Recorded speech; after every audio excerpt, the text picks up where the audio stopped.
Himas rehas ngayon ng dalawang individual nang maaresto ng mga otoridad sa ikinasang bypass operation sa Barangay San Jose, Arevalo, Iloilo City.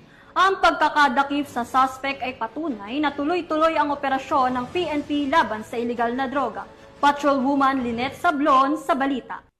Arestado ng call center agent at isang 18 taong gulang na lalaki sa isinagawang drug bypass operation sa Barangay San Jose, Arevalo, Iloilo City nito lamang ika-7 ng Hulyo taong kasalukuyan. Kinilala ang mga suspect na sina alias Benz, 33 taong gulang at residente ng Barangay Lanet Haro, Iloilo City. At si alias Aljon, 18 taong gulang, residente ng Zone 5 Barangay Boulevard, Molo, Iloilo City. Ang operasyon na pinangunahan ni Police Captain Benchit Dyson, officer in charge ng Police Station 6, nakuha ang isang plastic sachet na hinihinalang shabu mula sa isa sa mga suspect gamit ang bypass money na nagkakahalaga ng 6,800 pesos.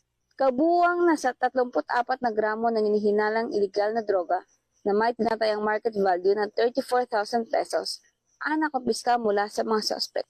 Nasa kusdiya na ng ICPS 6 ang mga suspect at sasampahan ng kasong paglabag sa Republic Act 9165, ang Comprehensive Dangerous Drugs Act of 2002. Nananawagan naman ang kapulisan sa publiko na magkipagtulungan sa laban kontra iligal na droga sa pamamagitan ng pag-ulat ng kanilang hinahinalang aktibidad na may kaugnayan sa droga. Mula rito sa Western Visayas, ako niyang PNN correspondent, Patrolwoman Lynette Sablon, alagad ng batas, taga-taguyod ng Balitang Pulis.